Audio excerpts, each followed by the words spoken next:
Now I've included the caption 4 footage, but just because the process is exactly the same as the previous one in that we would use a color key. But I just wanted you to be aware that a color key doesn't have to involve it doesn't have to involve green as a background. It can be any color that you want to remove. So if I go to my effects and again drag over a color key, effects control, and here I can use red as the transparent part. Of course I'll need to adjust the tolerance again, and perhaps the edge thin, and the scale. Oops, I need to make it smaller. And then the position needs to be smaller even than that.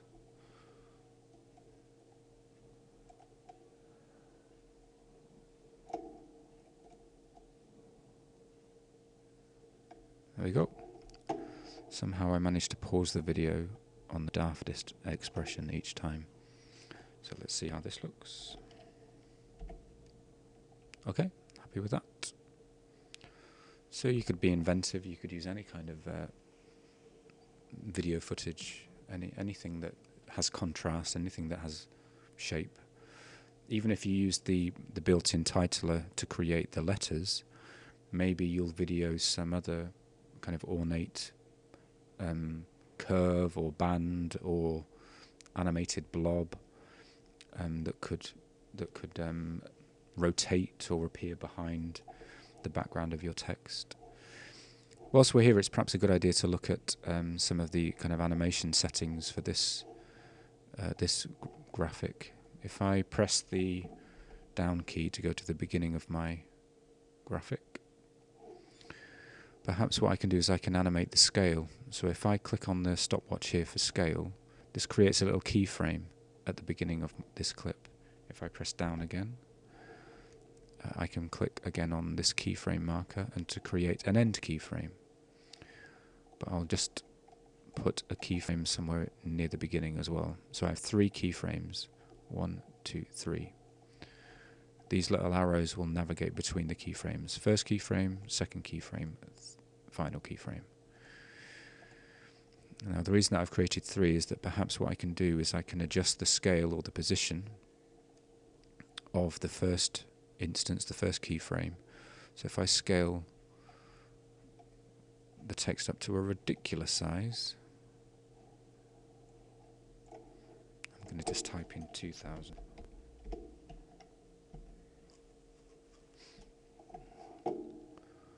It does unfortunately not leave the shot completely, so I might have to change the position as well. So I'll animate the position in the same way. Add a keyframe. Whoops.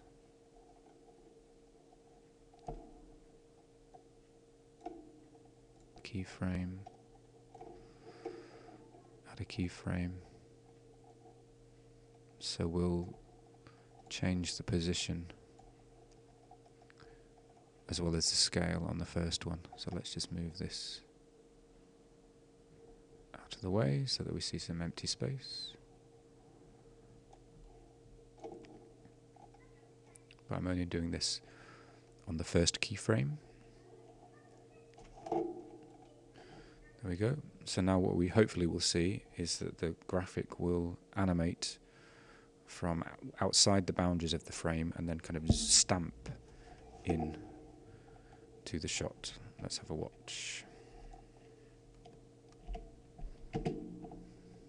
Boom. There we go. So that works fine. Let's just make the end a little longer.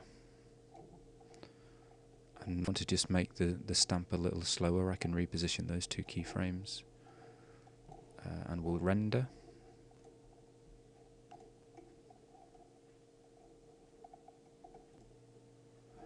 And let's see how this looks.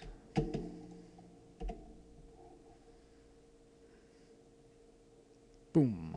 There we go. Now one thing to consider is that the titles don't need to be silent. maybe what we really need is a little sound effect, so whoosh, or a thump, whoosh, thump, whoosh.